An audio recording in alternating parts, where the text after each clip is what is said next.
Good morning.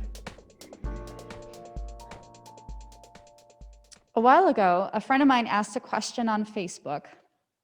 Why is it hard to form friendships as adults? And it's not just my friend who is struggling with this. It's a well-known part of our culture that we create our best friendships in school and college, in our 20s, before kids and mortgages. But after that, it's not as easy.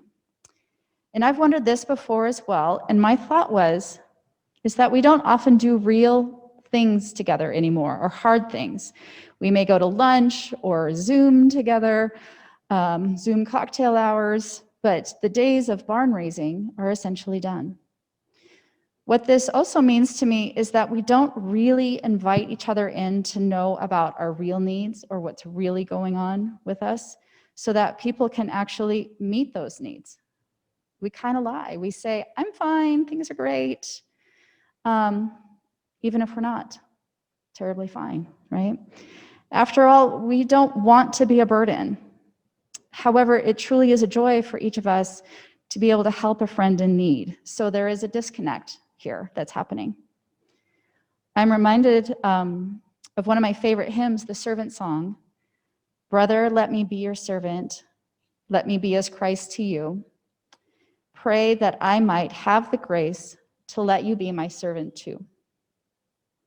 Now, most of us want to be as Christ to others. We want to give. But the stanza doesn't end there. It says, pray that I might have the grace to let you be my servant too. And I don't know about you, but that is really hard for me.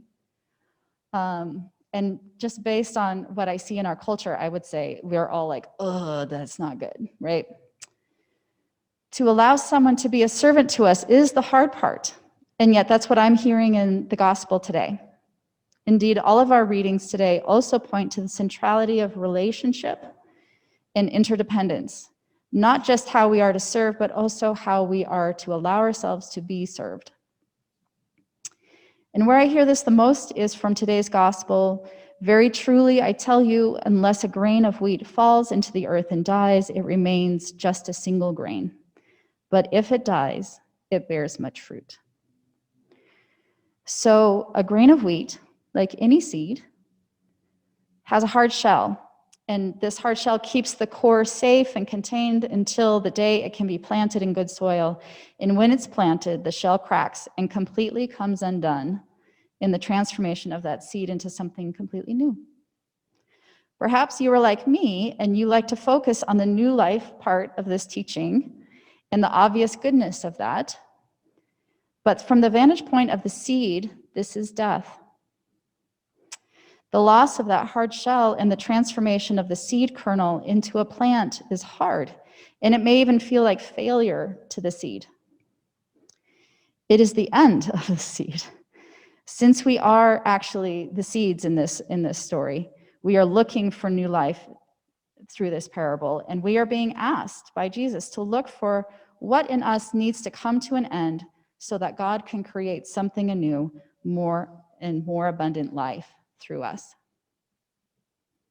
So, what is it in us that needs to die like the hard shell? And there's probably a lot of things. We're people after all. But what comes to my mind for today is March 21st. And I'll get to why that's important in a second. But what I really wanted to focus on is the way we cling to and celebrate independence. This particular day is Down Syndrome Awareness Day, 3/21. And for those of you who don't know, 3/21 was picked quite specifically because Down syndrome is caused by having 3 copies of the 21st chromosome instead of 2. So some very clever person picked March 21st as Down Syndrome Awareness Day. And the nature of disability is that you do need the support of other people, the support of assistive devices, or sometimes the kindness of strangers. Our world is not set up for accessibility or easy integration for people with disabilities. And if we're honest, disability can be uncomfortable for us as well. We may not know how to talk to somebody with a disability or find their mannerisms unfamiliar and unnerving. I assure you, as someone who's worked with people with disabilities for the past several years, they are just as full of life and gifts to the world as any of us, but that is not always seen by the larger world. It also behooves us to remember that the absence of disability or being able-bodied is a temporary situation.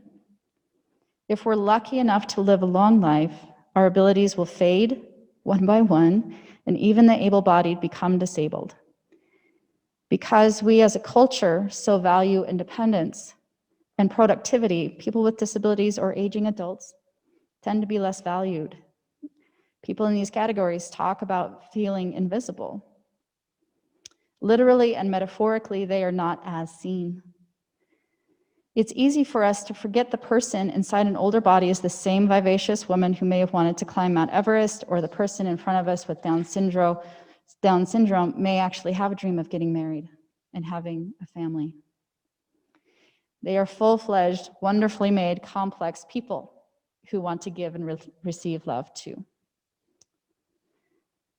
Some of you know that I work at Notable Music Therapy Services. This is where I work with people with disabilities, and part of what we do is provide musical opportunities for people to hone and showcase their musical talents regardless of ability.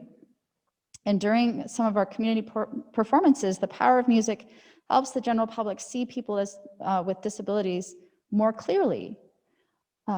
We stop seeing that wheelchair. We see somebody who can really play the guitar. And then we see them more clearly as real people. Like, oh, there's somebody really there, and I want to talk to them, and I want to get to know them. This is what music does. Often, I've noticed over the years that oftentimes people are moved to tears during these performances, and always people are uplifted during this process of just people with disabilities playing music in public.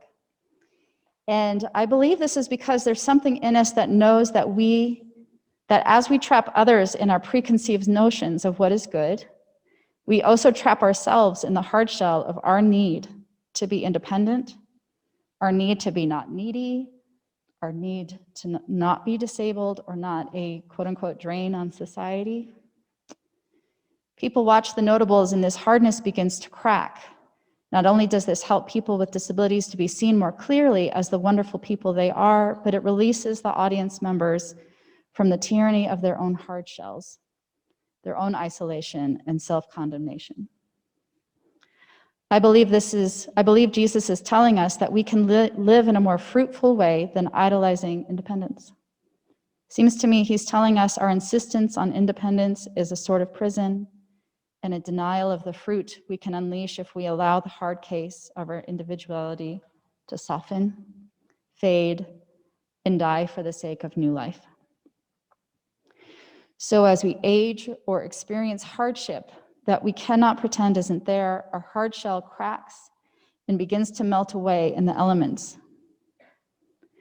Through these cracks, rain and mud gets into our core. And this isn't pleasant, right? We've spent a lifetime building this hard, robust shell, protecting the soft center of our seed from harm and change, and then something happens and here we are, broken open, exposed and vulnerable. And all of a sudden, we find ourselves needing help in ways we never thought would happen to us. And this is hard. Yet through this process, our teacher promises us we will be transformed into new life, bearing abundant fruit for all. It's funny to me how our ideas of independence and productivity are perhaps our biggest stumbling blocks to provide the abundant fruit we so want to give others. We think to serve our communities and families, we need to be the doers and the opposite of needy. I count myself among these people. Okay? Perhaps it is actually our need to not be needy that is the real obstacle to loving well and being as Christ to each other. Indeed, we cannot say how we might be a gift to others as we shed our pretense of independence. That is God's grace to us to create new life through us that is more wildly good than we could do on our own, even if it's through a direction we wouldn't have chosen. So I ask us to consider, what does that hard shell look like in us that needs to soften to let God in and to let the people we love in and to let the world in? We cannot avoid being cracked open, but God is here for us in the cracks, and thank God for that. May God help us learn to trust. May we lean into the ways we are weak so that we may be supported and thrive in the new life that is opened up for us.